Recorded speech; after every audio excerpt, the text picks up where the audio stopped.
Sir ये 45 इस्तीफों का मामला, ये जो अब आमिर डोगर साहब एहतजाज कर रहे हैं, गुफ्तगू भी उन्होंने की, सर ये एहतजाज में क्या कानूनी मामलात हो सकते हैं कि आप इस्तीफे मंजूर ना करें, ये हो सकता है प्रैक्टिकली पॉसिबल?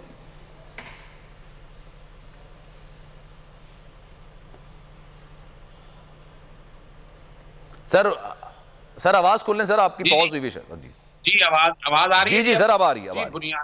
जी बुनियादी तौर पर मैंने आपको पहले भी बताया था और मैं दोबारा बताता हूं कि जो स्पीकर नेशनल असेंबली है वो जानबदाराना किरदार अदा कर रहे हैं, बदनीति पर किरदार अदा कर रहे हैं। राजा रियाज को अपोजिशन लीडर तैनात करना सबसे बड़ा ब्लंडर है और आईनी बहरान कह सकते हैं इस हवाले से। फिर वही नहीं है, फिर स्पीकर जब इस्तीफे दे दिए थे और 11 अप्रैल से इस्तीफे दिए हुए हैं और आपके कॉल ऑफ फेल में तजाद है, बयान आप देते रहे कि एक एक बंदा मेरे पास आए, जब कोई बंदा आया ही नहीं कोई इनके पास दोबारा, तो इन्होंने 70 के करीब 70 जो इस्तीफे हैं वो कैसे मंजूर कर लिए और सिर्फ खाली जुबानी कलामी बातों पर भैया आप बैठकर, वरना तो ये पाकिस्तान तहरीक इंसाफ तो हर वक्त ये बात कर रहे थे। तो एक तो बात ये बुनियादी, और यहाँ उन्होंने हलफ तोड़ा है इनका आर्टिकल 4 और 5।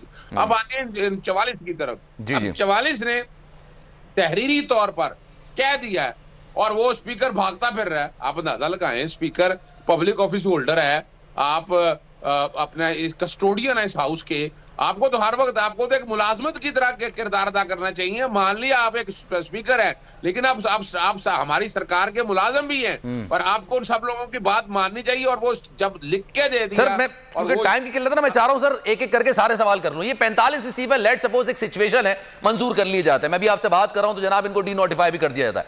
अब इसको अदालत में चैलेंज किया जा सकता है कि भाई हम इस्तीफे दिए थे लेकिन हम फिर वापस ले रहे हैं, तो आपने इसको मंजूर कैसे कर लिया? अदालत में चैलेंज हो सकता है?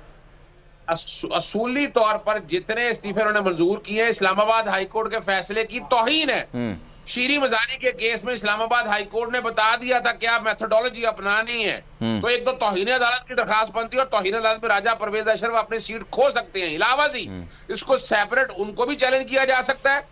और ये 45 के 45 को यार बदनीति इसमें आ गई। इसका मतलब क्या है कि राजा रियाज को अब गैर आईनी तौर पर, गैर कानूनी तौर पर अपोजिशन लीडर बरकरार रखना चाह रहे हैं। इसी वजह से काम हो रहा है। ऑलरेडी लाहौर हाईकोर्ट में चैलेंज की हुई है। पंजाब में क्या करना चाह रहे हैं सर? पंजाब में मोहसिन नकवी को अब इन्होंने निगरां वजीर आला पंजाब लगा दिया। पाकिस्तान तहरीक इंसाफ का एहतजाज है और वो कह रहे हैं कि जनाब इसको नहीं मालेंगे, उनके तहफ्फुज़ात हैं। What do you think, Pakistan Tehreek Insaf के पास क्या ऑप्शंस है सर?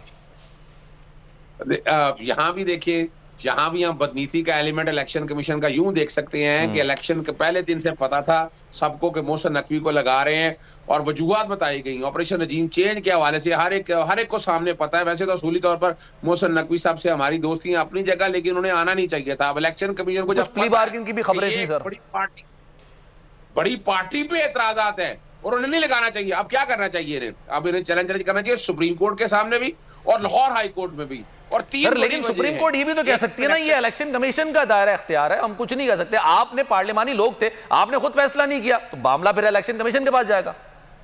अब यही तो बात है कि इलेक्शन कमीशन क्या कर सकता था। मैंने ट्वीट किए हुए हैं, इलेक्शन कमीशन ये चारों नाम वापस भिजवा सकता था। अच्छा। क्या आप नए नाम चार दे, नए नाम दे, चार पे आपको नहीं आ रहा उसमें अगर कोई और उसमें रीजन दिए हुए हैं कि क्यों नहीं, जिनके वजूहात है उस वजूहात को जस्टिफाई करना नहीं किया गया। और इलेक्शन कमीशन याद रखिएगा अब आगे क्या ट्रांसफर पोस्टिंग की बातें हो रही हैं, सुप्रीम कोर्ट के फैसले मौजूद है, अदालतों के फैसले मौजूद है और इलेक्शन कमीशन एक पार्टी का फ्रंट मैन के तौर पर किरदार अदा कर रहा है और इसको डिफेंड करेगा। यानी कोई भी काम अगर चैलेंज करना होगा तो इलेक्शन कमीशन फौरन डिफेंड करने पहुंच जाएगा। मैं नहीं समझता कि ये इलेक्शन कमीशन का जो मौजूदा सिलेक्शन है ये आइन और कानून की खिलाफ वर्जी है और ये मकसद सिर्फ यही है। Sir thank you so much, आपका पॉइंट आ गया। अजहर सिद्दीक साहब हमारे साथ मौजूद थे, आप ये कह रहे थे कि इसको चैलेंज किया जा सकता है, नए नाम भी आ सकते थे, इलेक्शन कमीशन नए नाम भी मंगा सकता था अगर पुराने नामों पर एतराज था और इसको चैलेंज किया जाएगा।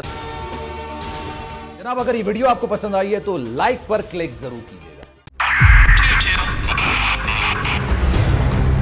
2022 बहुत सारे तोहफे भी देखे गया पाकिस्तान की आवाम को। पाकिस्तान की आवाम को एक तोहफा ये दिया कि आवाम को पता चल गया कि पाकिस्तान का मीडिया क्या है। साल 2022 में सबसे ज्यादा देखे जाने वाला चैनल बोल्ड न्यूज रहा नंबर 1। हमने बहुत सारे शोज और ट्रांसमिशंस की, पूरा साल मुसलसल जदोजहद में निकल गया कि ये वोट ऑफ कॉन्फिडेंस के पीछे कौन लोग थे।